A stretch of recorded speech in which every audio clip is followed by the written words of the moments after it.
ओम ओम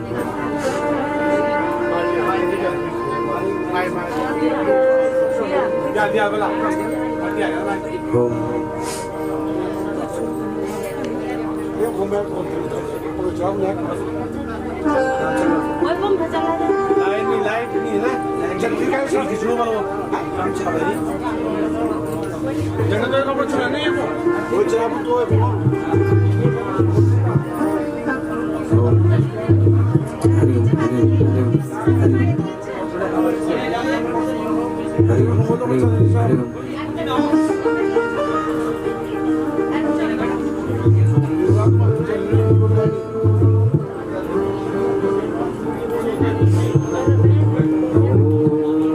श्री गणेशाय नमः। श्री सरस्वती नमः। हरि लक्ष्मी नारायण नमः।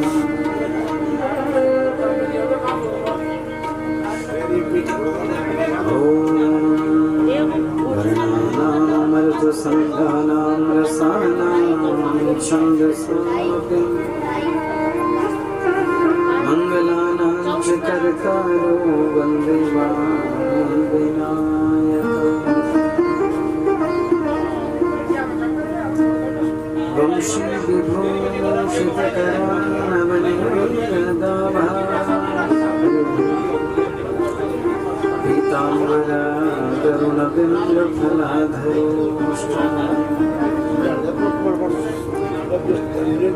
पूर्णेन्दुसुन्दरमुखादरविन्दनेत्रा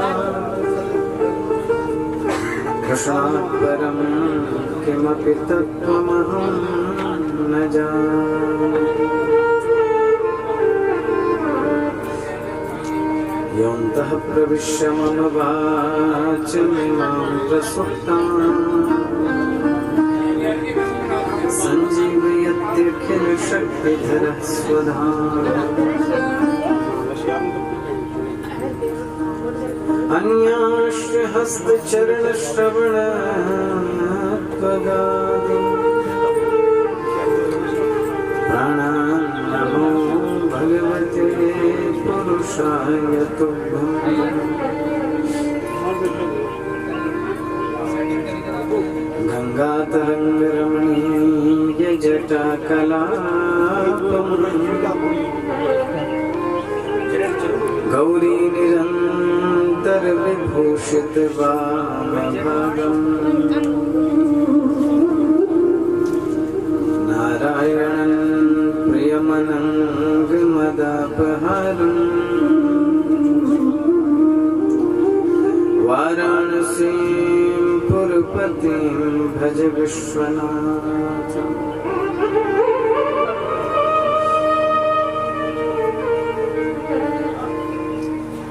त्वं वैष्णवी शक्तिरनन्तवीर्या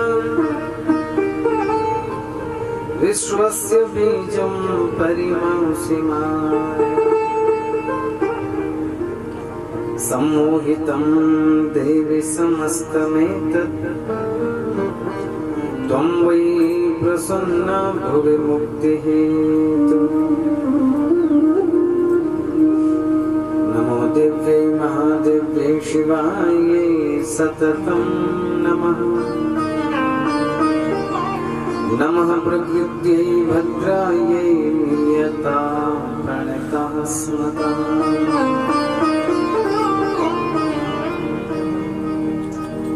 नारायणं नमस्कृत्य नरं चैव नरोत्तमम्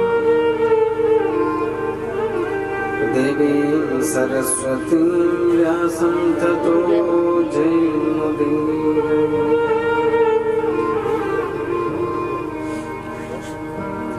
रामाय रामचन्द्राय रामभद्राय वेदसे रघुनाथाय नाथाय सीताय पतये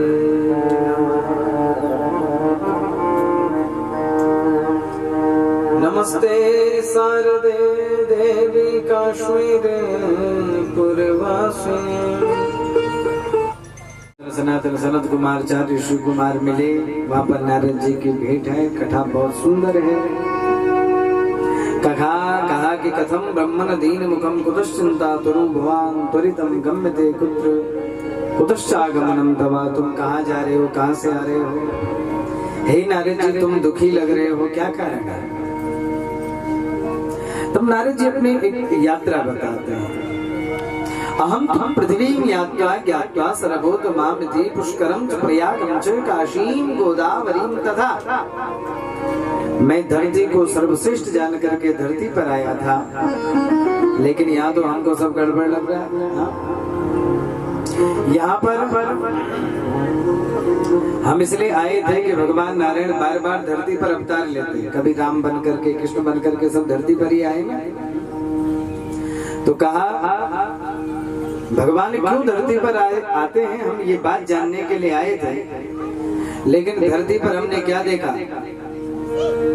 सत्यम नास्तपाशोचम दया दानम न विद्यते उदरम वरुणो जीवा वराकाकूट भाषण। कोई सत्य नहीं बोलता, कोई पवित्रता नहीं रखता, कोई दया नहीं करता, कोई दान नहीं। हम जहाँ जहाँ गए सब दोष हमको दिखे। हम कहाँ कहाँ गए, सब कहाँ नहीं गए, सभी तीर्थों में गए। हरि क्षेत्रम कुरुक्षेत्रम श्रीरंगम सेतुबंधनम एवं मादिषु तीर्थेषु ब्रह्ममाण इतस्तदा। हरिद्वार गए, काशी गए, प्रयाग गए। लेकिन तीर्थों में कलयुग के प्रभाव से अधर्मियों का कब्जा हो गया, इसलिए तीर्थ सारा सत हो गया। तीर्थों में सारे ही नहीं। तीर्थ किसको कहते हैं? कल तक तो आपका ये साधारण खेत रहा हो, लेकिन आज ये तीर्थ बन चुका है। क्योंकि इतनी पवित्र आत्माओं का जहाँ पर समागम हो जाए उसी को तीर्थ कहते हैं। संत ब्राह्मण और पवित्र लोगों का जहाँ निवास हो उसी को तीर्थ कहते हैं, वही तीर्थ है।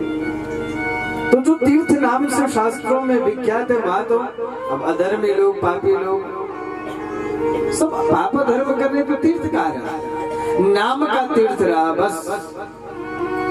तीर्थ सारस तो सार गया, निचोड़ गया। हमने सोचा कि जीव अगर तीर्थ नहीं जाएगा तो उसका कल्याण कैसे होगा। तो तब विचार आया कि वो संतों के पास जाए तो उसका कल्याण हो सकता है। अगर तीर्थ न जा सके तो संत ब्राह्मणों के पास जाए। पाखंडा निरता संता विरक्ता सपरिग्रह। संतों को भी मैंने पाखंड में देखा, तो इसलिए संतों से भी मन हो। नारद जी बता रहे सारी कंडीशन।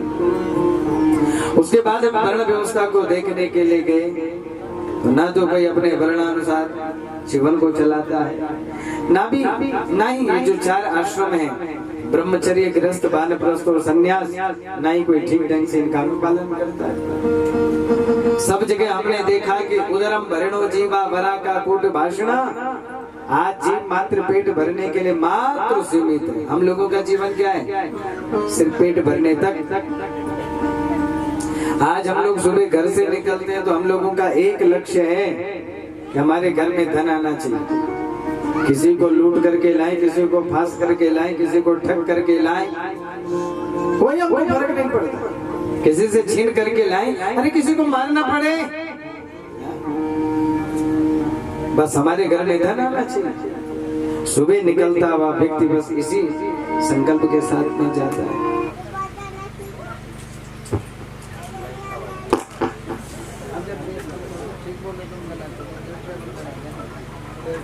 बोल कृष्ण कन्हैया लाल की, भक्त वत्सल भगवान की। तो सत्यम नास्ति तपः शौचम दया दानम न विद्यते। कहीं सत्य नहीं दिखा, तप नहीं, शौच नहीं, पवित्रता नहीं, दया नहीं, दान नहीं, कुछ नहीं दिखा। नारद जी कहते हैं उदरम भरणो जीवा, सब पेट भरने के लिए लगे ना। कूट भाषण, झूठ बोलते हैं, सत्य का भाषण करते हैं। मन में कुछ हो रहे, चेहरे पर कुछ हो रहे, वाणी पर कुछ हो रहे, सब दोस्त। एकीकरण तो है ही नहीं। नारद जी विचार करने लगे कि अब कहाँ जाऊं। तो नारद जी ने सोचा कि वापस जाऊं। भगवान नारायण से पूछेंगे कि भाई आप बार बार इस धरती पर क्यों आते हैं, धरती में तो इतने दोष हैं, क्यों आते हैं। जैसे वापस जाने का विचार करने लगे, इतने में मन में विचार आया कि अरे एक भूमि बहुत पवित्र है। कौन सी? जहाँ वृंदारण्यम सुपद रमणम प्राविशत गीत कीर्ति, जहाँ भगवान अपने सुपद अपने चरणों से रमण करते हैं। जो निर्गुण निराकार ब्रह्म की सत्ता में सदा सर्वदा विद्यमान रहने वाला वह ईश्वर जब सगुण साकार रूप, क्योंकि कभी कहता है शेष महेश गणेश सुरेश दिनेश जाहि निरंतर ध्यावे। बड़े बड़े देवता जिसका ध्यान समाधि लगा करके कहते एक बार हमारे चित्त में आ जाओ, ध्यान में आ जाओ, नहीं आता। लेकिन वही जब सगुण साकार और सरल होकर के धरती पर आता है तो ताही अहीर की छोहरिया छचिया बर छाछ पे नाचा छावे।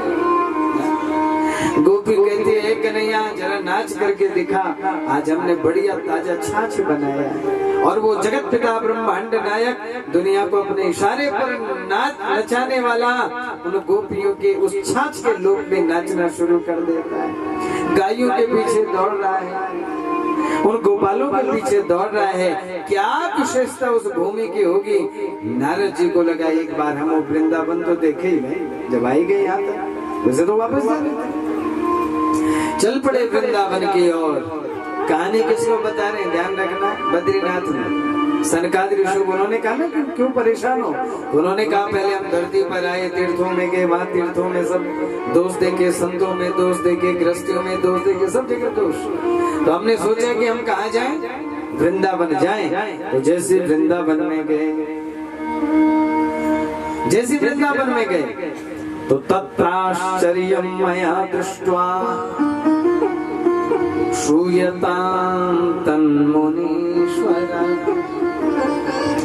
एका तु तरुणी तत्र निषण्णा खिन्नमानसा। तत्रम वहां पर आश्चर्य दृष्ट्वा, बड़ा आश्चर्य देखा। क्या देखा आश्चर्य? कि वहां पर एका तो तरुणी, एक जवान स्त्री थी, लेकिन खिन्न मानसा, बड़ी उदास थी।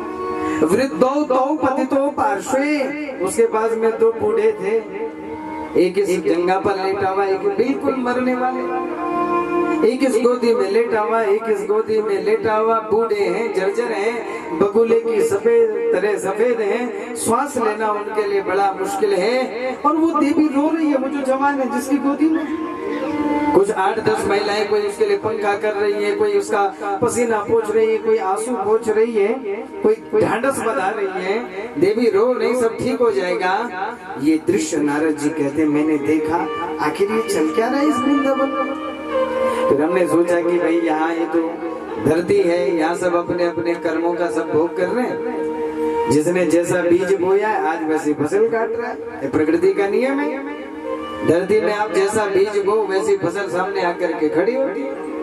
ये खेत है ना, इसमें जैसा बीज बो, आप मक्की बो दो तो ऐसा नहीं कि कद्दू निकल आएगा, नहीं, मक्की निकली। और एक बीज डालो, ये 100-50,000 बना करके तुमको लौटा देगा।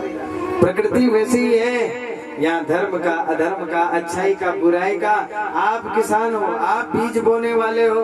जैसा बीज बोते हो भैया, अपने ढंग से हल चलाओ, अपने ढंग से बीज बो और अपने ढंग से फसल काटो।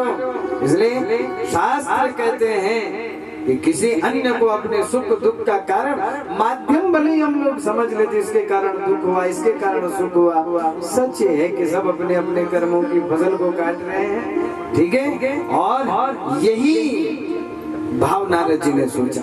ये देवी रो रही है, एक बार के लिए तो मन में हुआ मैं जाऊं, मैं इसका दुख दूर करूं। फिर सोचा कि यहाँ सब अपने अपने सुख दुख में किस किस का आंसू पोंछता रहूंगा। ये तो प्रकृति है, यहाँ सब अपने अपने कर्मों की फसल काट रहे हैं, मैं तो चलूं। नारद जी जब वहां से जाने लगे, इतने में पीछे से आवाज आ गई, भो भो साधु क्षणं तिष्ठ मच्चिन्तामपि नाशय साधूनां दर्शनं लोके सर्व सिद्धिं करम परम। भो साधु क्षणं तिष्ठ, हे महात्मा थोड़ी देर के लिए रुको ना, हमने सुना है कि साधु संतों के दर्शन भर करने मात्र से जीव के जीवन के सारे कष्ट, सारे दुख, सारी विपत्तियों का नाश हो जाता है। क्या मुझे आपका दर्शन हो गया, क्या मैं भी यही समझूं? अरे संसार में तो यही गीत गाए जाते हैं ना कि जब दुख आए, कष्ट आए तो संत ब्राह्मणों के चरण पकड़ लो, कल्याण हो जाएगा, बड़े से बड़े बड़े दुख का भी निवारण हो जाएगा। और इसीलिए हम लोग भले ही अच्छे मौके पर संत ब्राह्मणों को याद करें न करें, लेकिन जब दुख का समय आता है, कष्ट का समय आता है, ढूंढ ढूंढ करके जाते हैं संत ब्राह्मणों के पास, कहीं से कोई रास्ता मिल जाएगा। क्यों? क्योंकि शास्त्रों में वर्णित है कि संत ब्राह्मणों की चरण शरण लेने पर से दुख सुख में परिणित हो जाता है। इसलिए हे महात्मा क्षणम तिष्ठ, थोड़ी देर के लिए रुकिए, मेरी चिंता का नाश करिए। दर्शनम तव लोकस्य सर्व सिद्धि करम परम सर्वथा गहरम परम। हमने सुना है कि संत महात्माओं के अगर दर्शन हो जाएं तो सभी अग, सभी पाप मिट जाते हैं। और पापी के कारण तो हम लोग दुख भोगते हैं, पुण्य हो जाएगा तो फिर सुख ना जाए। इसलिए अगर ऐसा कोई पाप है जिसके कारण दुख भोग रहे हैं, हे महात्मा अगर आपका दर्शन हो गया तो शास्त्र कहते हैं कि संत ब्राह्मणों के दर्शन भर करने से पाप कट जाता है, और पाप कट गया तो पुण्य उदय हो जाएगा, और पुण्य उदय हो गया तो दुख सुख में बदल जाएगा। हे महात्मा थोड़ा सा अपनी सेवा का हमको मौका दीजिए। नारद जी रुक गए, पूछा, बड़ा विस्तार से प्रसंग है। कासितुम कायमाचेमा नारिका पद्मलोचनाः वद देवी संस्कारम स्वस्य दुःखस्य कारणं। देवी तुम का कौन हो? तुम अपने बारे में परिचय दो। और इमो का, ये जो दोनों हैं ये कौन है तुम्हारी गोदी में? और ये पद्मलोचना, ये जो तुम्हारी सेवा कर रही है स्त्रियां, ये कौन है? इनके बारे में बताओ। सविस्तारम वद, विस्तार पूर्वक अपनी चर्चा बताओ। भक्ति यहाँ से अपना परिचय बताती है। उत्पन्ने द्रविड़ेशाः वृत्तिं कर्णाटके गता क्वचित् महाराष्ट्रे गुर्जरे जीर्णतां गताः। उत्पन्ने, मेरा जन्म दक्षिण भारत में हुआ है। भक्ति का जन्म कहाँ हुआ है? दक्षिण भारत में। वैसे तो देखो भारत की परंपरा में वेद हैं, और वेद में भक्ति का कोई कॉन्सेप्ट है ही नहीं। उपनिषदों तक भी अगर आप आएंगे, शंकराचार्य भगवान ने जब अद्वैत सिद्धांत दिया तो उस अद्वैत सिद्धांत को देने के बाद भी शंकराचार्य अंत में कहते हैं भज गोविंदम गोविंदम भज मूढ़ मते। हे मूढ़ मते, गोविंद को भज। तो जहाँ भजने की बात आ जाएगी तो वहां तो भक्ति के आधार पर ही भजा जाएगा ना। और शंकराचार्य का अवतरण कहाँ पर हुआ? दक्षिण भारत में हुआ। उसके बाद शंकराचार्य जी ने तो अद्वैत सिद्धांत दिया, दूसरा कोई नहीं, एक ही है। लेकिन उसके बाद दक्षिण भारत में ही एक परम संत हुए रामानुजाचार्य जी। उन्होंने उस अद्वैत सिद्धांत को कहा कि है तो बिल्कुल ठीक है आपका, लेकिन इसको थोड़ा परिमार्जित करना पड़ेगा, इसको शुद्धाद्वैत बनाना पड़ेगा। और रामानुजाचार्य जी ने शुद्धाद्वैत का सिद्धांत, फिर वो भक्ति का सिद्धांत लेकर के आए। रामानुजाचार्य जी से ही भक्ति का सिद्धांत हुआ, और रामानुजाचार्य का प्रकट कहाँ पर हुआ? दक्षिण भारत में। उनकी जीवनी को आप पढ़ेंगे तो आलवाड़ संत हुए दक्षिण भारत में, जो गा गा करके भगवान के गीत गाया करते थे। यद्यपि वैदिक परंपरा में कहीं भक्ति का कोई कॉन्सेप्ट, कोई सिद्धांत है ही नहीं, लेकिन वो आलवाड़ संतों के सानिध्य में रह करके जो रामानुजाचार्य जी थे, उनके मन में वो भक्ति का बीज अंकुरित था। वेद वेदांत का अध्ययन करने के बाद जब वो भाष्य करने लगे तो तब उन्होंने उनको लगा कि शंकराचार्य जी ने जो अद्वैत वेदांत दिया, क्योंकि शंकराचार्य भगवान जब अद्वैत का सिद्धांत किए तो उन्होंने कहा दूसरा कोई है ही नहीं, ब्रह्म सत्यम जगन मिथ्या। तो फिर पूछा गया कि ये जो आप माया का कॉन्सेप्ट लेकर के, ये माया क्या है? तो शंकराचार्य भगवान ने कह दिया कि माया अनिर्वचनीय है, इसको आप शब्दों में कह नहीं सकते। तो बोले अगर आप माया का ही सिद्धांत लेकर के आएंगे तो फिर आपको द्वैत मानना पड़ेगा। तो फिर उन्होंने परिमार्जित करके उसको शुद्धाद्वैत किया, वहां से माया लेकर के आए कि ये भगवान की माया नहीं बल्कि लीला है। तो लीला में फिर उन्होंने नाम, रूप, लीला और धाम, इन 4 सिद्धांतों को लेकर के आए कि भगवान से जो प्रकट हुआ वो भगवान की ही तरह है। कुल मिलाकर के जो भक्ति का जो जन्म है, भक्ति के जितने आचार्य हुए हैं वो सब कहाँ जन्म लिए हैं? दक्षिण भारत में। तो उत्पन्न द्रविड़ेशम, भक्ति अपने मुख से कह रही मेरा जन्म दक्षिण भारत में हुआ, क्योंकि भक्ति के जितने आचार्य सब वहीं से। वृद्धिम कर्नाटक कथा, कर्नाटक इत्यादि प्रदेश में मैं बड़ी हुई, गुजरात इत्यादि प्रांत में आई, वहाँ बूढ़ी हो गई। मेरे बच्चों ने मुझे वहाँ से उठाया, वृंदावन में लेकर के आ गए। लेकिन वृंदावन संयोगा तुम तरुणी नवा, जैसे वृंदावन में आई मैं दोबारा जवान हो गई, मैं नाचने लगी और मैं आनंदित हो गई। लेकिन अगले ही पल मैंने देखा कि मैं तो जवान हो गई, सुंदर हो गई, लेकिन मेरे जो दोनों पुत्र थे वो बूढ़े हो गए, मरने वाले हो गए। मैं भूल गई अपनी सुंदरता को, क्योंकि मेरे बच्चे, एक माँ के सामने भले ही कितनी संपदा हो, लेकिन बच्चों के ऊपर अगर कष्ट हो तो मारे कभी भी उन सुख सुविधाओं को कैसे बना सकती है। अरे बच्चों की ऐसी दशा, माँ सब भूल गई और कहा कि मैं रोने लगी, हे महात्मा, ये दोनों मेरे पुत्र हैं, एक का नाम ज्ञान है, एक का नाम वैराग्य है। ये जो देवियां सेवा कर रही हैं ये साधारण देवियां नहीं हैं। ये कौन है? गंगादा सरदस्येवा मत्स्यवार्थ समागता तथापि न च मे श्रेय।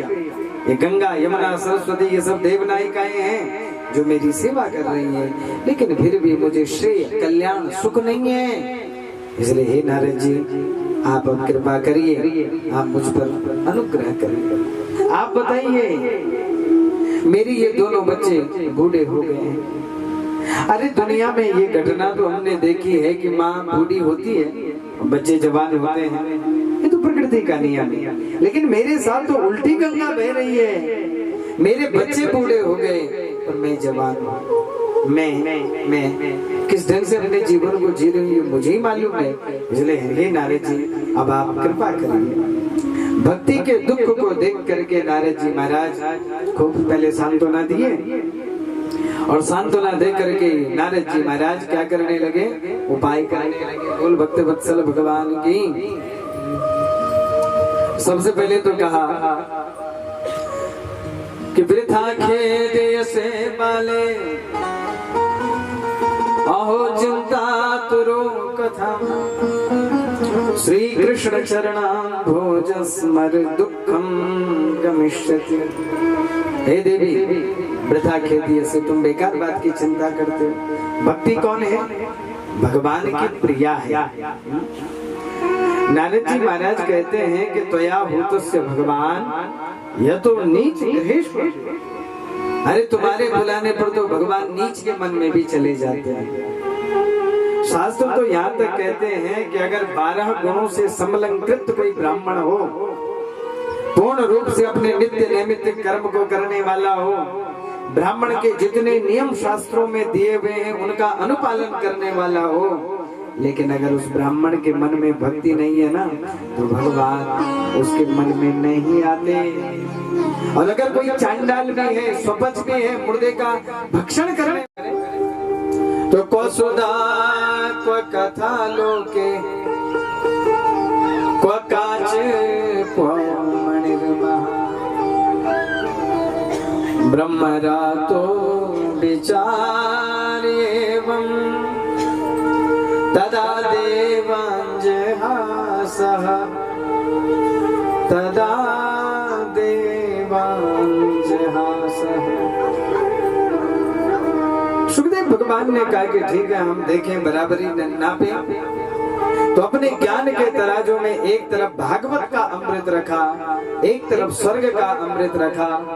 सुखदेव भगवान हंसने लगे, हे देवताओं, तुम छल हो, तुम लोगों को ठगते हो। को सुधा को कथा। जैसे एक कांच और एक मणि की बराबरी नहीं हो सकती, वैसे ही तुम्हारे स्वर्ग के अमृत की और इस भागवत के अमृत की बराबरी नहीं हो सकती। बोलो भागवत भगवान की। स्वर्ग का अमृत मणि के समान है,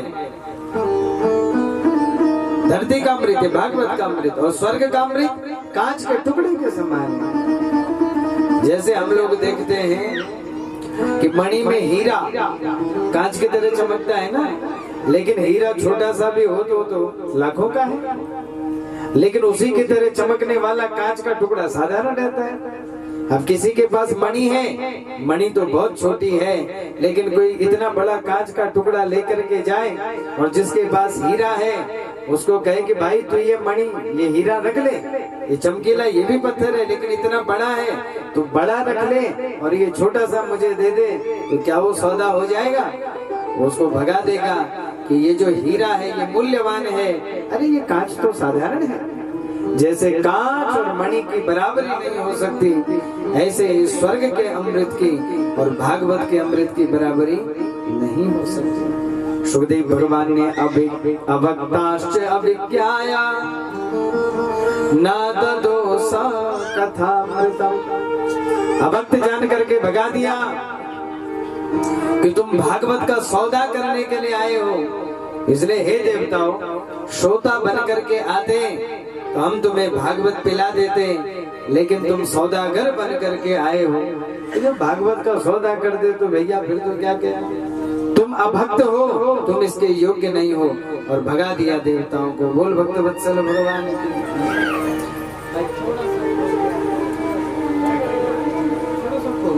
हरिओम हरिओम। बोल कृष्ण कन्हैया लाल की, भक्त वत्सल भगवान की, राधा माधव भगवान की। हरिओम हरिओम हरिओम हरिओम। बोल लक्ष्मी नारायण भगवान की। तो अभक्त जान करके भगा दिया, तुम्हारे लिए कथा नहीं है जो सौदा करें। भला अन्य चीजों का हम लोग सौदा कर ले, दुनिया की वस्तु, लेकिन इस भागवत का कैसे सौदा किया जाए, क्या सौदा लगाया जाए, ये ज्ञान का हम क्या मूल्य दे सके? इसलिए कहा तुमने इसका सौदा किया, जाओ अब तुम्हारे लिए भागवत है ही नहीं, और देवताओं को भगा दिया।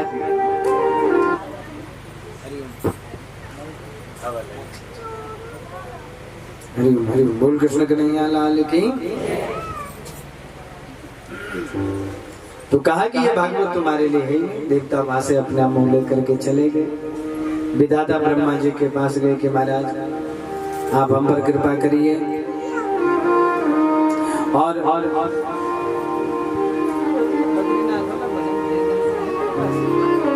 बोल भक्त वत्सल भगवान की। अब यहाँ से विधाता ब्रह्मा जी के पास गए कि विधाता सुखदेव भगवान ने हमको अभक्त जान करके भगा दिया, ऐसा भागवत में क्या है आप हमको बताइए। स्वर्ग का अमृत में जिसके आगे भीगा पड़ गया, ऐसा क्या है आप हमको कृपा करके बताइए। ब्रह्मा जी ने कहा 7 दिन की बात है, ये राजा परीक्षित को कथा सुनाई जा रही है, इस पर क्या प्रभाव पड़ता है आप हम सभी लोग देखें। और जैसे इतना विचार किया, 7वें दिन की भागवत कथा भागवत जी के 11 स्कंद में सुखदेव भगवान ने अंतिम उपदेश किया कि तुम तो राजन मरिष्यति पशु बुद्धि जही। राजा परीक्षित तुम मरोगे, ये पशु बुद्धि को त्याग दो, क्योंकि तुम तो मर ही नहीं सकते, तुम शरीर तो हो ही नहीं, तुम तो आत्मा हो। और गीता में जैसा बड़ा उपदेश है, नैनम छन्दन्ति सहस्राणि नैनम दहति पावका, आत्मा तो किसी भी स्थिति में मर नहीं सकती, और तुम आत्मा हो, तुम शरीर थोड़ी ना हो। एक तक्षक क्या लाखों तक्षक भी आकर के तुमको काट ले, तुम्हें कुछ नहीं बिगाड़ सकते। और जहाँ तक शरीर की बात है, तो ये शरीर तो यही बना है और यही आकर के छूट जाएगा। इसलिए भैया तुम शरीर नहीं, तुम आत्मा हो, और ये जब अंतिम उपदेश किया, सुखदेव भगवान ने कहा सिद्धोस्मि अनुग्रहीतोस्मि, हे गुरुदेव आपने मुझे सिद्ध कर दिया, आपने मुझ पर अनुग्रह कर दिया। और उसके बाद सुखदेव भगवान चले जाते हैं। तक्षक नाग आता है, राजा परीक्षित को डसता है, लेकिन कथा का क्या फल हुआ? राजा परीक्षित की प्राण ज्योति निकलती है और धीरे धीरे एक एक लोक का भेदन करते हुए, भू भुव स्वः जन तप महर सत्य लोक का भेदन करते हुए और भगवान के दिव्य वैकुंठ में राजा परीक्षित की प्राण ज्योति चली जाती है। बोल कृष्ण कन्हैया लाल की। जैसी ब्रह्मा जी महाराज ने देखा कि भैया मात्र 7 दिन की कथा और 7 दिन की कथा मात्र से राजा परीक्षित वैकुंठ प्राप्त कर गए, तब ब्रह्मा जी ने अपने ज्ञान के तराजू पर धरती के जितने सत्कर्म थे एक तराजू पर रखे, दूसरे तराजू पर भागवत का पुण्य रखा। लेकिन लघुन ज्ञानानि जातानि गौरवेण इदं महत् तदा ऋषिगणा सर्वे विस्मयं परमं ययुः। जिस पलड़े पर भागवत रखा हुआ था वो पलड़ा झुक गया। धरती का जितना जप का फल, तप का फल, यज्ञ का फल सब ऊपर लटकते रह गए। ब्रह्मा जी ने भी घोषणा कर दी कि जो फल भागवत दे सकता है अन्य कोई साधन नहीं दे सकता। इसलिए सूत जी महाराज कह रहे हैं कि हे सौनकादि ऋषियों, मैं आपको वही भागवत की कथा सुनाने जा रहा हूँ जो भागवत कथा देवताओं को नहीं मिली। पहली बात, जो भागवत कथा के लिए ब्रह्मा जी ने कह दिया कि भैया इतना बड़ा पुण्य धरती पर कहीं और है ही नहीं, वो भागवत की कथा हम आपको सुनाने वाले हैं। प्रसन्न हो गए सौनकादि ऋषि, क्या आप हमको भागवत की कथा सुनाएंगे? बोले हाँ, जिस कथा को सप्ताह विधि में सनकादि ऋषियों ने नारद जी को सुनाया वही कथा हम आपको सुनाते हैं। तो सौनकादि ऋषियों के मन में प्रश्न हुआ कि महाराज नारद जी ने भी ये कथा सुनी? बोले हाँ। बोले कहाँ सुनी, कैसे सुनी, आप हमको बताइए। क्योंकि नारद जी तो एक जगह बैठते नहीं और सनकादि ऋषि हमेशा ध्यान समाधि में रहते हैं, तो संयोग पुत्र तेसह, उनका संयोग कहाँ पर हुआ आप हमको बताइए। तब सौनकादि ऋषि कि इनके प्रश्न पर प्रसन्न होकर के सूत जी महाराज कहते हैं कि अत्र ते कीर्तयिष्यामि भक्ति युक्तम कथानकम शुकेन मम यत् प्रोक्तम रहं शिष्यं विचार्य। ये बहुत सुंदर कथा है। मेरे गुरुदेव सुखदेव भगवान ने ये रहस्य मुझे अपना विशेष शिष्य जान करके बताया था, वही कथा मैं आपको सुनाता हूँ कि एकदा हि विशालायां चत्वारो ऋषयो मलः सत्संगार्थं समायाता ददृशुस्तत्र नारदम्। एकदा, एक बार की बात है, विशालापुरी बोल बद्री विशाल भगवान की जय, बोल बद्री विशाल भगवान की जय। एक बार बद्रीनाथ जी में चत्वारा ऋषियो मलः, 4 अमल ऋषि थे। कौन? सनक, सनंदन, सनातन और सनत कुमार। तो ददृशु देखे सामने, तत्र नारदम, नारद जी को उन्होंने देखा। बोले नारद जी महाराज की बद्री विशाल भगवान की। आप हमका परम सौभाग्य है कि शास्त्रों में, पुराणों में जिस बद्री विशाल की महिमा को गाया गया है, हम उसी आंचल के रहने वाले हैं, उसी देवभूमि के रहने वाले हैं। हम सबकी भी भगवान बद्रीनाथ जी से खूब आस्था होनी चाहिए। आप हम सभी लोग जानते, आगे आप लोग कथा सुनेंगे कि विश्व की जितनी भी समस्याएं रही हैं पूर्व काल से लेकर के और अभी तक जिसका कहीं समाधान नहीं, हर समस्या का समाधान आकर के हमारी ये उत्तराखंड की भूमि देती है। नारद जी भी आगे आप कथा सुनेंगे कि बहुत चिंता में भक्ति ज्ञान वैराग्य कैसे जगे, तो उनके जागरण के लिए अगर उपाय कहीं मिला तो बद्रीनाथ जी में मिला। तो हम लोगों का परम सौभाग्य है कि हम लोग इसी बद्रीनाथ की भूमि पर रहते हैं। तो आइए दो क्षण मिल करके भगवान बद्रीनाथ जी को याद करें। बोल बद्री विशाल भगवान की जय, बोल बद्री विशाल भगवान की जय। कि हम छो तेरा हो,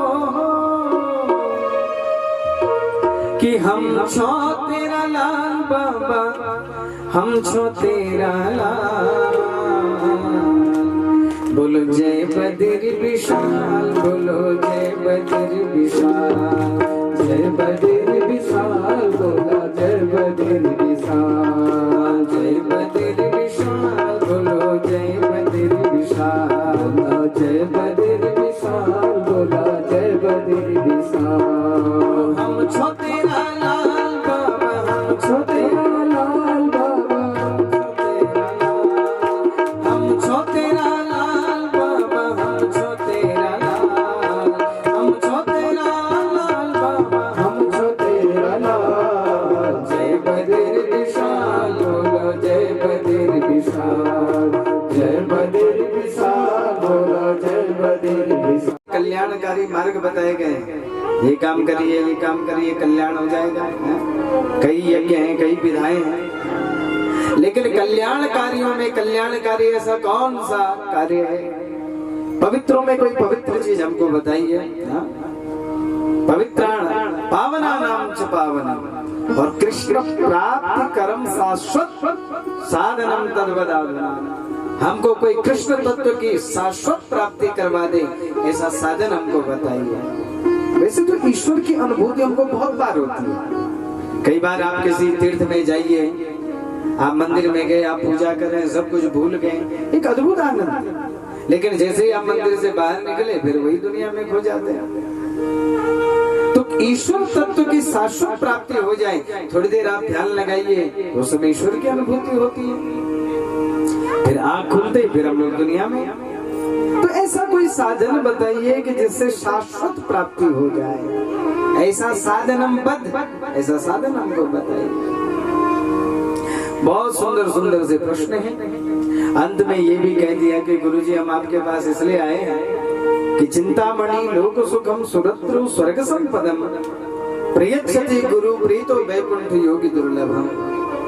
कामनाओं की पूर्ति के लिए दो विशेष हैं। कौन? एक चिंतामणि और एक कल्प वृक्ष। धरती पर कहा जाता है कि अगर किसी को चिंतामणि मिल गया तो चिंतामणि को छूते ही आप धरती को जो मांगो सब चिंतामणि दे देती है। धरती के किसी भी कोने का सुख हो चिंतामणि ला करके दे देगा। लेकिन अब उस चिंतामणि ने धरती का सब कुछ आपको दे दिया और आप उस चिंतामणि से कहोगे, हे चिंतामणि, स्वर्ग में देवराज इंद्र अपनी अमरावती में कैसे बैठे हैं, जरा हमको स्वर्ग देखने दिखा दो। तो चिंतामणि हाथ खड़े कर देगा कि वहां तक तो हमारे नेटवर्क आते ही नहीं है। हमारी धरती पर रेंज है, यहाँ धरती का जो मांगना है सब दे सकते हैं, स्वर्ग में हमारी पहुंच नहीं। तो बोले स्वर्ग का सुख कौन दे सकता है? बोले कल्प वृक्ष।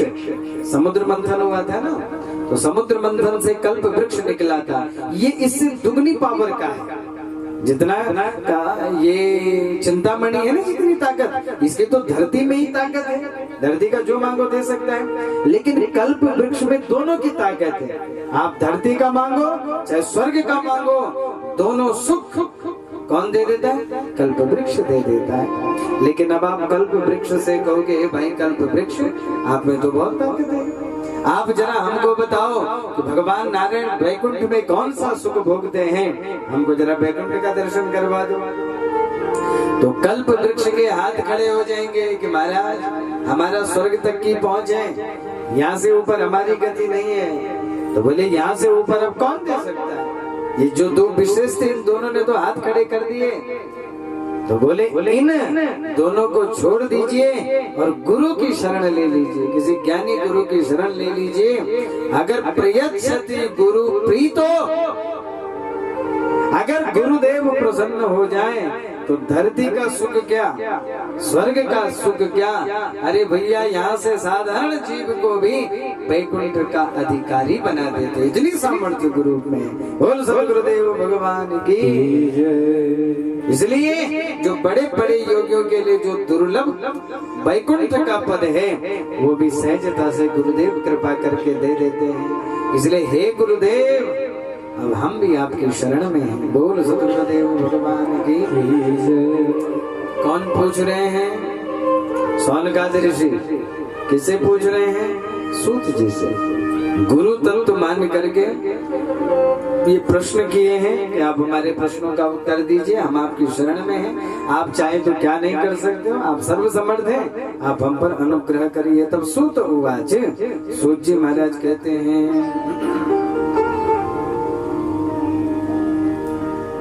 प्रीति सौनक चित्ते दे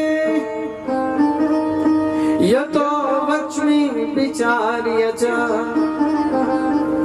सर्व सिद्धांत निष्पन्नम संसार भयनाशनम। हे सौनकादि ऋषियों, तुमने बहुत अच्छा प्रश्न किया है, मेरे मन को बड़ा भाया है। गुरुजनों को, ज्ञानी जनों को, जो विद्वान लोग हैं उनको वही प्रश्न अच्छे लगते हैं जो समाज के हित में होते हैं। अरे अपने के लिए तो पशु भी जीता है, पक्षी भी जीते हैं।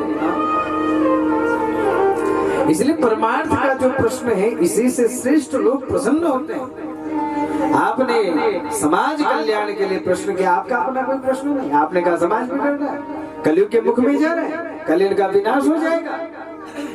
कौन सा ऐसा साधन है जो वैकुंठ तक को दे सकता है? आपने कहा भक्ति कैसे बढ़े, ज्ञान कैसे बढ़े, वैराग्य कैसे बढ़े। अगर हमने उपदेश कर दिया तो इसका आश्रय लेकर के समाज अपना कल्याण करेगा। इसलिए हे सौनकादि ऋषियों, सबसे पहले तो हम आपकी बहुत बहुत प्रशंसा करते हैं कि आपने बहुत सुंदर प्रश्न किया है। बोलो भागवत भगवान की। अब हम आपको सर्व सिद्धांत निष्पन्नम संसार भय नाशनम, सारे सिद्धांतों का निचोड़ देते हैं। वैसे तो सिद्धांत बहुत सारे हैं, अलग अलग मार्ग हैं, अलग अलग परंपराएं हैं, अलग अलग शास्त्र विधाएं हैं, अलग अलग दर्शन हैं, लेकिन सभी सिद्धांतों का निचोड़ हम आपको पिला देते हैं। कैसा रहे? प्रसन्न हो गए सौनकादि ऋषि। बोले महाराज अगर ऐसा हो जाए तो बड़ी कृपा हो जाए। तो बोले ऐसा कौन सा सिद्धांत है? तो तब कहा कि काल व्याल मुख त्रास त्रास निर्नाश हेतवे श्रीमद् भागवतम शास्त्रम कलो की ऋण भाषितम। इस काल समय रूपी ब्याल में सर्प ने हम सबको पकड़ा हुआ। कई बार हम लोग देखते हैं कि सांप जब अपने ग्रास को पकड़ता है, कभी चूहे को पकड़ता है, मेंढक को पकड़ता है, तो चीर फाड़ नहीं करता, फट से अपने मुंह में दबोच लेता है और धीरे धीरे धीरे धीरे उसको निकलता रहता है। उस मेंढक को लगता है मैं अब छूट जाऊं तब छूट जाऊं। अच्छा, काफी देर तक वो सर्प दबोच करके रखता है, पर धीमी गति से वो उसे अपने मुख में निगलता रहता है। उसी प्रकार से उस मेंढक का जीवन कब तक है? जब तक सर्प का मुंह खुला हुआ। जैसे ही वो मेंढक अंदर गया कि फट से मुंह बंद किया, उसका जीवन समाप्त हो जाता है। उसी प्रकार से हम लोगों का भी जीवन है। काल के मुख में हम सब लोग फंसे हुए हैं। समय रूपी सर्प ने हम सबको पकड़ा हुआ है। एक एक दिन बीत रहा है। हम लोग भले ही साल भर में जन्म दिवस आने पर खूब उत्सव मनाते हैं, पार्टियां मनाते हैं, खूब उत्सव करते हैं, मंगल गीत गाते हैं, लेकिन सच ये है कि अगर विचार किया जाए तो जीवन का 1 साल कम हो गया। 1 महीना बीत गया तो जीवन का 1 और महीना कम हो गया। 1 दिन बीत गया तो जीवन का 1 और दिन कम हो गया। 1 घंटा पहले कुछ और था, अब हम लोगों के जीवन से 1 घंटा और कम हो गया। अभी अभी सुई जो सेकंड की चल रही है प्रतिपल, ये फट फट फट फट फट फट ये हम काल के मुख में समा रहे हैं। ये सेकंड की सुई हमको बता रही है, इतनी सूक्ष्म गति है काल की, लेकिन हमको कहाँ पता लग रहा है। फिर भी झूठ, फिर भी अधर्म, फिर भी पाप, फिर भी अत्याचार, फिर भी अनाचार, कहाँ हम लोगों को समझ में आता है। इसलिए सुखदेव सूत जी महाराज कह रहे हैं कि श्रीमद् भागवतम शास्त्रम कलो की ऋण भाषितम।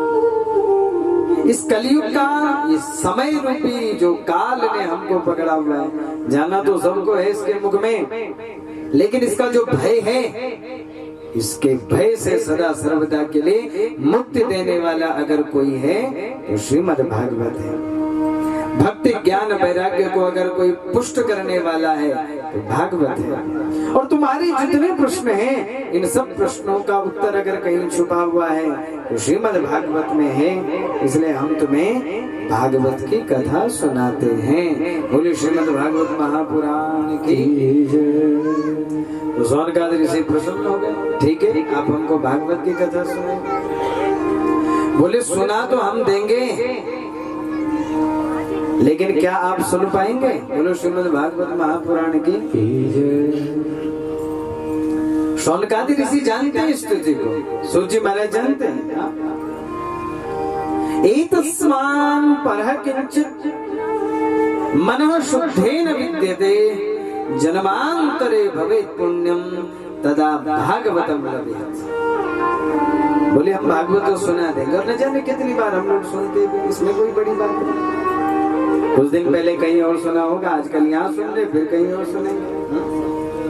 पर एतस्मात् परः किंचित् मनः शुद्धेन विद्यते। जब तक मन का शुद्धिकरण नहीं होगा, सुन तो लोगे लेकिन ये कथा मन में ठहरेगी नहीं, जब तक मन का शुद्धिकरण ना हो। क्योंकि जैसे हम लोग दूध रखते हैं ना, तो दूध बहुत पवित्र चीज है, बहुत बहुत बहुत विशुद्ध चीज है। लेकिन दूध रखने के लिए माताएं क्या करती हैं? सबसे पहले पात्र को शुद्ध करती हैं। जरा सा गड़बड़ अगर बर्तन में हो गया और उस जूठे बर्तन में अगर आपने दूध डाल दिया तो सारा दूध विकृत हो जाएगा, खराब हो जाएगा। उसी प्रकार से मन में अगर उस परम तत्व में ऐसे विलीन हो जाते हैं, बस उसी आनंद में डूबे रहते हैं। ये तीन स्वरूप भागवत के मंगलाचरण में बताए। तो बोले ये जिनके बारे में आपने बताया, ये कुछ करते भी है कि नहीं? जो सत्य है, जो चित्त है, जो आनंद है, ऐसे निष्क्रिय पड़े रहते हैं कि कुछ करते हैं? बोले नहीं करते। मंगलाचरण के अगले पद में कहा विश्वोत्पत्त्यादि हेतवे, विश्व की उत्पत्ति आदि के हेतु कारण है। ये जो विश्व की उत्पत्ति हुई है उन्हीं के कारण हुई है। जो ये सब कुछ हम लोग देख रहे हैं, ये सब, और उत्पत्ति आदि में तीनों काम आ जाते हैं, उत्पत्ति भी, पालन भी और संहार भी। यानी जन्म, पालन और मृत्यु, जितना भी हम लोग प्रकृति में देख रहे हैं, ये सब उसी सच्चिदानंद से होता है। बोल सच्चिदानंद भगवान की। विश्वोत्पत्ति आदि हेतु, उसके हेतु है, कारण है। जितना हम लोग देख रहे हैं कि जन्म हो रहा है, चाहे वनस्पति का, जीव का, पशु का, पक्षी, वही कारण है। हम देख रहे पालन हो रहा है, ये भी उन्हीं की कृपा से। और हम देख रहे हैं कि लोग प्रकृति को छोड़ के जा रहे हैं, कोई मर रहा है, कोई छोड़ रहा है, ये भी सब करने वाले वही हैं। विश्वोत्पत्ति आदि हेतु वो तीन काम करते हैं। जो सत्य चित्त आनंद तीन स्वरूप हैं, उनके तीन काम हैं, विश्व की उत्पत्ति करना, पालन करना, संहार करना। तो अब स्वाभाविक है कि हमारे मन में प्रश्न उठता है कि आपने बता दिया कि जो वो ईश्वर है वो सत्य चित्त आनंद है, विश्व की उत्पत्ति करता है, पालन करता है, संहार करता है, तो फिर हम उनको क्यों याद कर रहे हैं? एक प्रश्न बनता है। भाई हम लोग उनका भजन कर रहे हैं, उनका कीर्तन कर रहे हैं, पूजा कर रहे हैं, तो इस हिसाब से तो उनका पूजा करना बनता नहीं है। क्यों?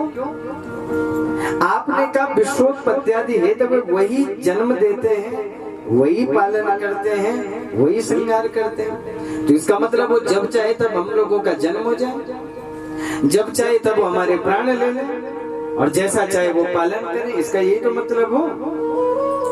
तो जब हर मर्जी उनकी चलेगी तो फिर हमारा उनको भजन करने का फायदा क्या? आपने पहले ही उनके बारे में बता दिया कि विश्वोत्पत्ति आदि है, तभी वो पालन भी करते हैं, वही जन्म देने वाले, वो अपने ढंग से करते हैं, उनका किसी पर प्रभाव नहीं पड़ता। तो जब हमारी कुछ चलेगी नहीं तो भजन करके होगा क्या? वो तो अपनी चलाएंगे ना। आपने कह दिया विश्व की उत्पत्ति वो करते, पालन वो करते, संगार। तो जब हमारी वहां तक पहुंचेगी नहीं बात, तो फिर उनको याद करके फायदा क्या? क्यों भजन करें, क्यों याद करें, क्यों स्मरण करें? तब तीसरे पद में कहा तापत्रय विनाशाय, बहुत जरूरी है उनको याद करना। क्योंकि जन्म तो वो दे देते हैं, लेकिन जब इस प्रकृति का हिस्सा बना करके परमात्मा हमको इस धरती पर भेजते हैं, तो इस प्रकृति का एक लक्षण है कि जैसे ही हमको शरीर मिलता है तो 3 ताप, 3 कष्ट हमारे शरीर में अपने आप ही आ जाते हैं। कौन कौन से? दैहिक, दैविक, भौतिक तापा, 3 ताप है। एक शरीर का कष्ट ये अपने आप है, एक भौतिक दूसरे से मिलने वाला, और एक दैविक कष्ट। 3 ही कष्ट है। कई लोगों के शरीर में रोग व्याधि लग गई, बेचारे रो रहे हैं, दुखी। क्या हुआ? बोले शरीर में रोग है। उसके बगल वाला भी रो रहा है, बोले आप तो ठीक ठाक है, आपके तो शरीर में कोई रोग नहीं है। बोले रोग तो नहीं है, लेकिन क्या करें, भौतिक दुख हो गया।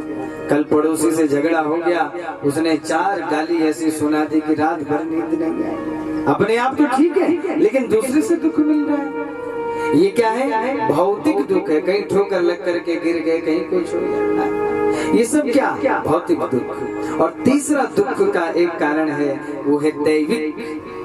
न तो शरीर में रोग है, न दूसरे से मिल रहा है, लेकिन कहीं हम लोग देख रहे हैं कि बादल फट गया, कहीं आकाशीय बिजली गिर गई, कहीं सुनामी लहरें आ गई, केदारनाथ में आपदा आई थी, कहीं वज्रपात हो गया। ये सब क्या है? मनुष्य के हाथ में नहीं, देवाधीन कष्ट है। तो 3 ही प्रकार का कष्ट है, बस चौथा कोई दुख है ही नहीं। हमारे जीवन में ये तो शरीर का दुख होगा, ये तो दूसरे के द्वारा हम दुखी होंगे। अब उसका दूसरा किसी भी ढंग में कारण हो सकता है, ये तो देवाधीन कोई कष्ट होगा। इससे चौथा कोई दुख है ही नहीं। और इन 3 दुखों के फेर में हम हमेशा बंधे हुए रहते हैं। यद्यपि वो करते तो अपनी मनमर्जी का है, क्योंकि वो सच्चिदानंद रूप में है, लेकिन हमारे लिए उनको याद करना बहुत आवश्यक हो जाता है।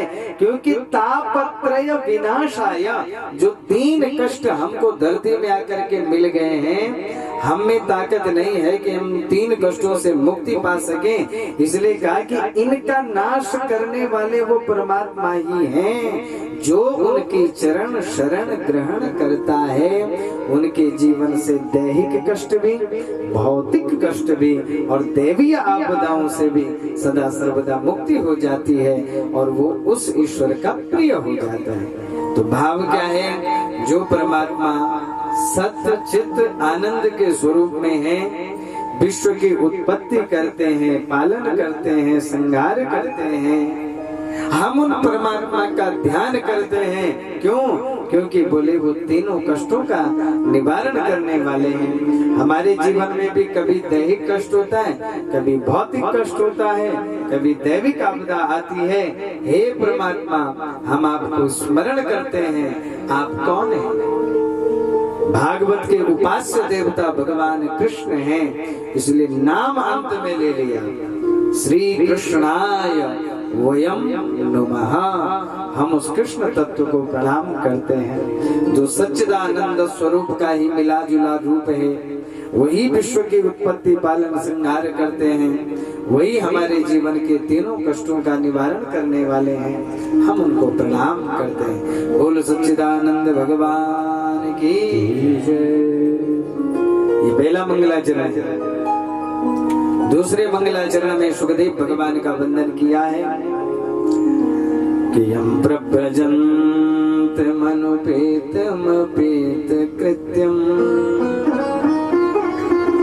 द्वैपायनो विरह कातरया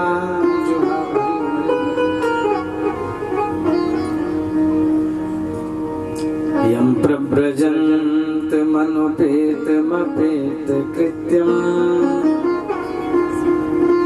द्वैपायनो विरह कातरया जुहाव पुत्रेति तन्मयतया तरगो विनेन्दुस् तं सर्वभूत हृदयं मुनिमानतोऽस्मि। मैं प्रणाम करता हूँ उस ज्ञान की निधि सुखदेव भगवान को।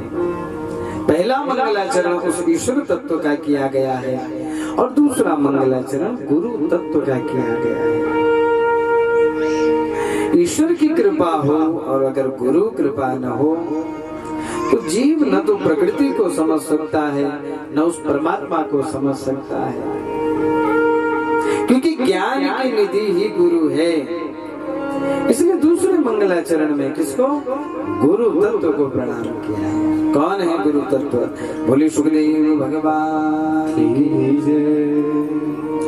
कथा तो विस्तार से है, तो कल पहले भागवत जी में जब हम प्रवेश करेंगे तो वहाँ सूत जी महाराज ने बहुत सुंदर भाव में अपने गुरुदेव का मंगलाचरण गाया। वहाँ पर मैं आपको सुखदेव भगवान का जन्म का प्रसंग सुनाऊंगा। सुखदेव भगवान को प्रणाम करते हुए आगे अब यहाँ से कथा नैमिषारण्य तीर्थ का सबसे पहले दर्शन करवाते हैं। बोलो नैमिषारण्य धाम की जय। कथा क्या है कि नैमिषारण्य तीर्थ जो उत्तर प्रदेश सीतापुर जिला है, बहुत सुंदर पुण्य भूमि है। वहां पर 88,000 ऋषि बैठे जैसे आप लोग बैठे और ज्ञानपीठ पर सूत जी महाराज बैठे।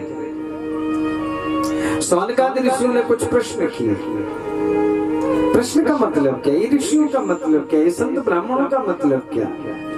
ये चिंतन करते रहते प्रकृति को देख करके, क्योंकि हमारी इतनी गहरी दृष्टि होती नहीं, इतना गहरा विचार होता नहीं। हम लोगों को तो जो सामने दिखता है बस हमारी भोगने की वृत्ति होती है। लेकिन जितने योगी हैं, जितने संत हैं, जितने महापुरुष हैं, वो चिंतन करते रहते हैं कि आज अगर संसार इस तरफ जा रहा है तो इसका कल क्या परिणाम होने वाला है। आज ऐसी सोच है तो इस सोच का कल क्या नतीजा निकलेगा। आज अगर ऐसे खान पान संसार में प्रचलित है तो कल इसका क्या परिणाम निकलेगा। वो दिन रात चिंतन करते रहते हैं। नैमिषारण्य तीर्थ में 88,000 ऋषि बैठे हैं। इनके मन में भी कुछ चिंतन के बीज उत्पन्न हुए और इन्होंने ज्ञान पीठ पर बैठे हुए सूत जी महाराज से कुछ प्रश्न किए। क्या ज्ञान ध्वांत विध्वंस कोटि सूर्य समप्रभा सूताख्याहि कथा सारम मम कर्णं रसायनम मम कर्णं रसायनम। हे सूत जी महाराज, अज्ञानता को मिटाने के लिए आपका ज्ञान करोड़ों सूर्य के समान है। विचार करिए, अभी थोड़ी देर पहले अंधेरा था, बादल छटे थे, सूर्य भगवान की किरण धरती पर आई और सारा अंधेरा गया एक झटके। सौनकादि ऋषि कह रहे हैं कि आपके पास करोड़ों सूर्य के समान ज्ञान का प्रकाश है। हमारे हृदय में भी अज्ञानता का अंधेरा है। बाहर के अंधेरे को मिटाने के लिए तो उजाला कर लो, प्रकाश कर लो। सूर्य नारायण उदय हो गए तो अंधेरा मिट गया, लेकिन हमारे हृदय में जो अज्ञानता का अंधेरा है ये कैसे मिटे? इसको मिटाने के लिए तो गुरु कृपा चाहिए और कोई ज्ञान का प्रकाश चाहिए। इसलिए आप अपने ज्ञान के सूर्य को उदय करिए और हमारे हृदय के अंधकार को दूर करिए। तो सूत जी महाराज ने कहा कि पूछिए क्या पूछना है। तो प्रश्न देखिए कितने सुंदर हैं कि भक्ति ज्ञान विरागा तो विवेको वर्धते महान माया मोह निराशश्च वैष्णवे क्रियते कथम। हमारे मन में प्रश्न है कि भक्ति कैसे बढ़े, ज्ञान कैसे बढ़े, वैराग्य कैसे बढ़े। ये प्रश्न क्यों? हमारी परंपरा में ईश्वर को प्राप्त करने के 3 ही माध्यम हैं। ये तो भक्ति हो, ये तो ज्ञान हो, ये तो वैराग्य हो। भक्ति है तो भक्ति भगवान की प्रिया है। कई लोग ऐसे हैं कि भक्ति का आश्रय लेकर के, भक्ति के 9 प्रकार हैं, आगे आप जब प्रसंग आएगा तो समझाऊंगा। श्रवणम कीर्तनम विष्णु स्मरणम पाद सेवनम अर्चनम वंदनम दास्यम सख्यम आत्मनिवेदनम। श्रवण से लेकर के और आत्मनिवेदन तक भक्ति के 9 भेद, 9 प्रकार हैं। तो कोई लोग इन 9 प्रकार की भक्ति में से कोई सा भी एक प्रकार लेकर के अपनी मुक्ति कर लेता है, ईश्वर को प्राप्त कर लेता है। कई लोग भक्ति के पक्षधर नहीं होते, शास्त्रों का स्वाध्याय करते, परिशीलन करते और ज्ञान मार्गी होकर के ज्ञान परंपरा से अपनी मुक्ति को कर लेते। एक रास्ता वो भी। और कई लोग ऐसे हैं कि न तो ज्ञान को महत्व देते हैं, न भक्ति को महत्व देते, सबको छोड़ करके विरक्त हो गए बस, और वैराग्य के आधार पर परमात्मा को प्राप्त कर लेते हैं। लेकिन माध्यम रास्ते ये 3 ही है, चौथा नहीं। सोनकाद ऋषि कह रहे हैं कि हम भी उस ईश्वर तत्व को प्राप्त करना चाहते हैं। तो भक्ति कैसे बढ़े, ज्ञान कैसे बढ़े, वैराग्य कैसे बढ़े, आप हमको बताइए। और एक और बात बताना, संसार में माया बड़ी ताकतवर है। ये वैष्णव क्रियते कथम, ये जो वैष्णव लोग हैं, ये जो संत लोग हैं, करते कैसे? बोले भागवत भगवान की हम लोगों का 10 रुपए जेब से गिर जाए तो रात भर नींद नहीं आती कि आज हमारा इतना नुकसान होना, थोड़ा सा नुकसान होना तो विचार करिए। जो योगी हैं, जो सन्यासी बन जाते हैं, घर छोड़ दिया, परिवार छोड़ दिया, नाम छोड़ दिया, कुल छोड़ दिया, गोत्र छोड़ दिया, खानदान छोड़ दिया, अरे यहाँ तक कि शरीर छोड़ दिया।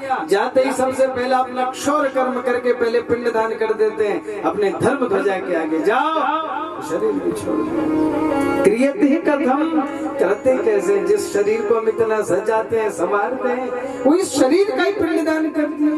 क्रियते कथम, इतना बड़ा त्याग आता कैसे? कैसे संभव है? आप और हम लोग विचार करें, क्या ही संभव है आप हम सब लोगों के लिए?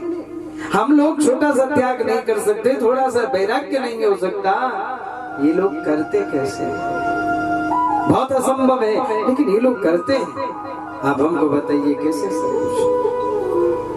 यह घोर कलो प्रायो जीवश्च सुरताम गताः। हम लोग हमारे संसार में देख रहे हैं। अच्छा, संत लोग, ज्ञानी लोग क्या करते हैं? देखते रहते सब कुछ, ये दुनिया किस तरफ जा रही है, क्या लोग सोच रहे हैं, किस ढंग का आचरण कर रहे हैं, कहाँ लोग जा रहे हैं। तो सौनकाद ऋषि कह रहे हैं कि हमने भी सोचा, विचारा। सबसे बड़ी बात कि कलयुग का प्रवेश हो गया है और जीवश्च असुरतां गताः, जीव आसुरी प्रवृत्ति को प्राप्त हो गया है। जबकि जीव क्या है? गीता में भगवान कह रहे हैं, ममेवांशो जीव लोके जीव भूत सनातन, ये जीव मेरा अंश है, मेरे जैसा है। वही बात तुलसीदास बाबा कह रहे हैं, ईश्वर अंश जीव अविनाशी चेतन अमल सहज सुख राशि। ये ईश्वर का अंश है, परमात्मा का बेटा है, अरे सुख का खजाना है। लेकिन यहाँ चिंता हो रही है, जीवश्च असुरतां गताः, जीव आसुरी प्रवृत्ति का हो गया है। कहा तो ईश्वर का बेटा था, बोले ये आसुरी प्रवृत्ति का हो गया है। हम लोगों की रहनी सहनी, आचार व्यवहार, सोच, सब कुछ असुरों की तरह हो रहा है, जिसके कारण क्या हो रहा है? क्लेश बढ़ रहे हैं। आज हम लोगों के पास संपदा के नाम पर क्या नहीं है? एजुकेशन के नाम पर कौन कौन सी डिग्री हमारे पास में नहीं है? शिक्षा के नाम पर क्या नहीं है? खाने के नाम पर हमारे पास क्या नहीं है? लेकिन फिर भी महाराज जरा किसी को देखो, वैसे तो हम लोगों के चेहरे खिले हुए रहते हैं, झूठी मुस्कान लेकर के यहाँ से वहां घूम रहे। जरा किसी का हाथ पकड़ करके 2 मिनट बिठाइए तो सही, अरे वो तो मधुमक्खी के छत्ते की तरह पका हुआ है। जरा सा छेड़ने की जरूरत है, इतना दुखड़ा रो देता है महाराज के पूछो, जबकि सब कुछ है। और पूर्व में इतनी सुख नहीं थी, इतनी सुविधाएं नहीं थी, इतनी आधुनिकता नहीं थी, लेकिन आनंद के नाम पर क्या नहीं। योगी लोग एक ही स्थान पर बैठ करके हजारों वर्ष तक जी लेते थे, जहाँ कोई सुख नहीं, जहाँ कोई सुख नहीं। कहने का तात्पर्य क्या है, किस भौतिकवाद के चक्कर में पड़ करके कहीं न कहीं मानव अपने मानवत्व को खोता जा रहा है। ये कहीं न कहीं चिंता व्याप्त है। आज हम लोग जितना चांद तक पहुंच गए हैं, जितनी प्रचुर मात्रा में आविष्कार हो गए हैं, वहाँ अगर हमारी मन बुद्धि को लेकर के विचार कर लिया जाए, आप सुबह सुबह न्यूज खोलिए तो ऐसी ऐसी घटनाएं आपको सुनने को मिलेगी कि आपके पैरों तले जमीन खिसक जाएगी। आदमी सोच नहीं पाता है, ऐसे ऐसे अपराध, ऐसे ऐसे क्राइम हो रहे हैं, ऐसे ऐसे बुद्धि के विक्षिप्त होने के लक्षण दुनिया में दिखाई दे रहे हैं। तो यहाँ वही बात हो रही है, जहाँ एक तरफ आधुनिकता के नाम पर बहुत कुछ हो गया है, लेकिन वहीं जीवश्च असुरतान करता है, जीव आसुरी प्रवृत्ति को प्राप्त हो रहा है। उसका रहना, उसका चलना, उसका खान पान, उसका रहन सहन सब, जिसके कारण क्लेश बढ़ रहे हैं। महाराज इन दुखों का निवारण कैसे हो, आप कृपा करके हमको बताइए। बोल भगवत वत्सल भगवान की जय। श्रेयसाम यद भवत् श्रेय पावनानां च पावनम। वैसे तो शास्त्रों में बहुत सारे सत्य है, वही सत्य, बाकी सब असत्य है। इसलिए शंकराचार्य भगवान ने जो सिद्धांत दिया, ब्रह्म सत्यम जगन मिथ्या जीवो ब्रह्मैव न परः, ब्रह्म ही सत्य है, बाकी सब मिथ्या है, सब एक दिन सब समेटा जाएगा। बोल भक्त वत्सल भगवान की, कृष्ण कन्हैया लाल की। तो महाराज परमात्मा कैसे हैं? बोले सत्य हैं। सत्य का मतलब जो था, जो है, जो रहेगा। बाकी जितना सब कुछ हमको दिख रहा है ये सब असत्य है। दूसरा क्या है? तो बोले वो चित्त है। चित्त किसको कहते हैं? चित्त के शास्त्रों में दो अर्थ हैं। चित्त का एक अर्थ है प्रकाश और एक अर्थ है जीवन, चेतना, जिसको हम लोग कहते हैं। हम जो बोल रहे हैं, जो चल रहे हैं, जो खा रहे हैं, जीव जंतु पशु पक्षी, बिना चेतन के हम कुछ नहीं कर सकते। जब तक चेतन है तब तक हंस भी रहे, बोल भी रहे, खा भी रहे, जी भी रहे। जिस दिन चेतन तत्व निकल जाएगा उस दिन शरीर तो यही रहेगा, लेकिन ये बोलने खाने जो भी हम सब कुछ कर रहे हैं सब खत्म।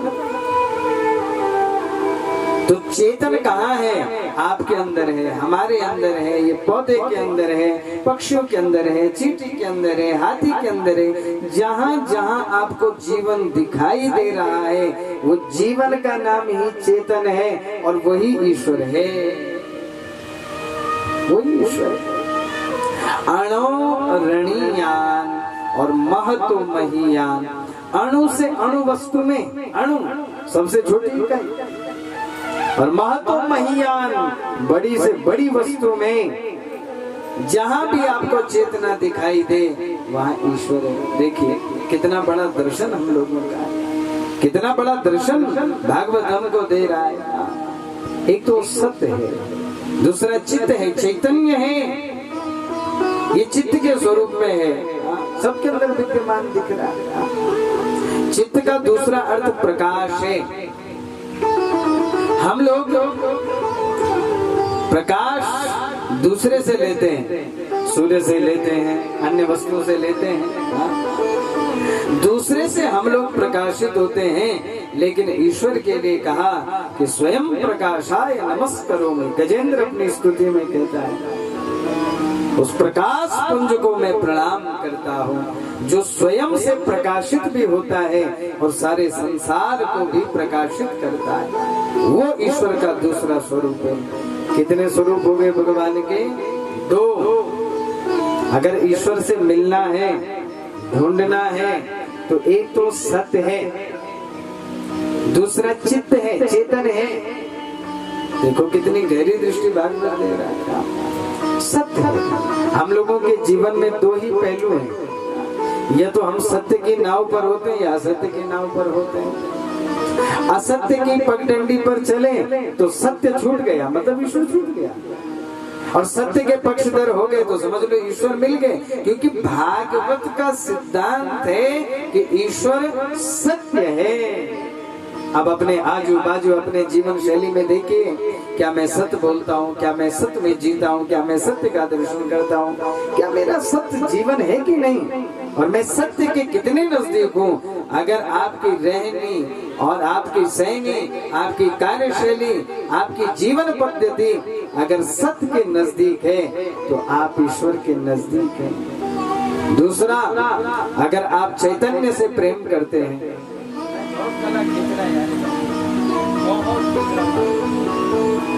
हरिओम हरिओम बोल कृष्ण कन्हैया लाल की। दूसरा ये चित्त है, हरिओम हरिओम लक्ष्मी नारायण भगवान की। दूसरा क्या है? चित्त, चैतन्य।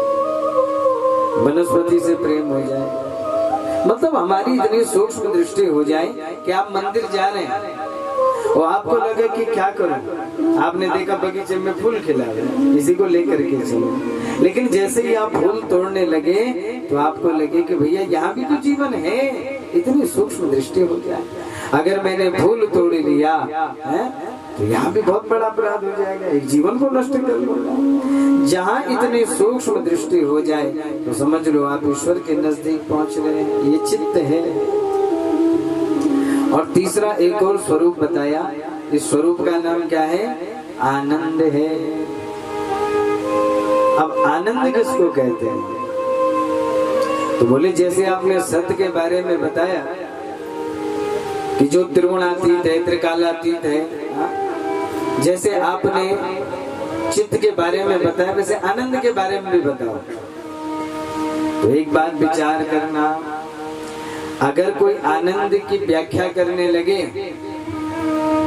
तो आनंद की व्याख्या कभी हो ही नहीं सकती। आनंद एक ऐसा तत्व है, अगर आनंद शब्द में ढल गया, मतलब आपने उसके लिए कोई पर्टिकुलर शब्द इस्तेमाल कर लिया, तो समझ लो उस आनंद रस में कमी आ जाएगी, उसकी भावा व्यक्ति ही नहीं हो सकती। आनंद एक ऐसा तत्व है। और सबसे बड़ी बात, आप हिंदी की डिक्शनरी में भी देखिए, हर शब्द का आपको कहीं न कहीं शब्द का विलोम शब्द मिल जाता है। दिन का रात है, काले का गोरा है, छोटे का बड़ा है। आनंद शब्द एक ऐसे जिसका विलोम शब्द है ही नहीं। कई लोग कहते हैं निरानंद है, आनंद का विलोम, लेकिन निरानंद है ही नहीं। आपने सिर्फ निर उपसर्ग लगाने भर से विलोम का मतलब पूर्ण रूप से उल्टा होता है। जैसे दिन और रात दोनों एक दूसरे के विपरीत हैं, तो लिखने में भी दिन अगर आप लिखेंगे, रात अगर आप लिखेंगे, तो दोनों में आपको परिवर्तन अलग ही पता लगे। काला और गोरा दोनों के रंग में भी भेद होगा, बिल्कुल पूर्णतया। तो जहाँ आपने आनंद का विलोम निरानंद बनाया, तो आनंद तो अपनी जगह शाश्वत खड़ा है, आनंद पर तो कोई फर्क ही नहीं पड़ा। और जब उस आनंद शब्द पर फर्क ही नहीं पड़ा तो उसको विलोम कैसे हो गया? आनंद है ही एक ऐसा तत्व जिसका विलोम हो ही नहीं सकता है।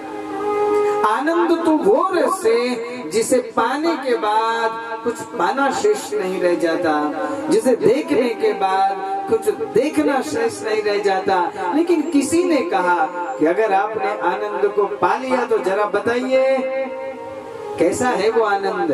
तो बोले ये आनंद की अगर व्याख्या करनी हो तो हो नहीं सकती, ये तो गूंगे के गुड़ के समान है। जैसे कोई गूंगा हो और गूंगे को गुड़ खिला दो एक टुकड़ा, अब उसको कहो भाई साहब गुड़ कितना मीठा था, तो सबसे पहले तो गुड़ के मीठे को आप मीटर में नहीं नाप सकते।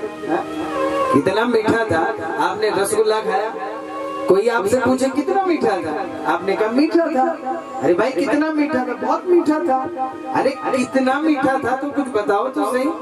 तो आप कैसे बताएंगे? तो आपके पास एक ही उपाय है कि एक रसगुल्ला उठाओ और फट से उसके मुंह में डाल दो और तब बोलो इतना ही मीठा था। उसी प्रकार से गूंगे के मीठे के समान आनंद रस है। जिसने इस रस को प्राप्त कर लिया फिर वो बताने लायक नहीं रहता। अगर आपने किसी योगी से पूछ लिया, आपने घर छोड़ लिया, परिवार छोड़ लिया, विरक्त हो गए, अरे भाई क्या मिला आपको, वो बताने लायक नहीं है। संसार की दृष्टि में तो, हमारी दृष्टि में तो लगेगा कि मूर्ख है। अरे घर छोड़ दिया, रुपया छोड़ दिया, पैसा छोड़ दिया। बोल लक्ष्मी नारायण भगवान की, श्रीमन नारायण नारायण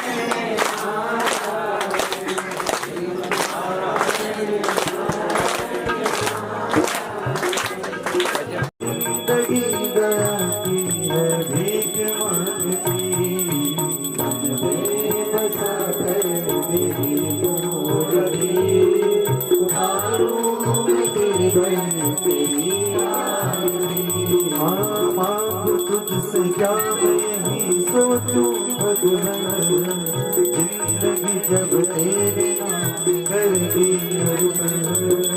मांगो तुझसे क्या मैं यही सोचूं भगवान, जिंदगी जब तेरे नाम कर दी मांगो तुझसे क्या मैं यही सोचूं भगवान, जिंदगी जब तेरे नाम कर दी मांगो तुझसे क्या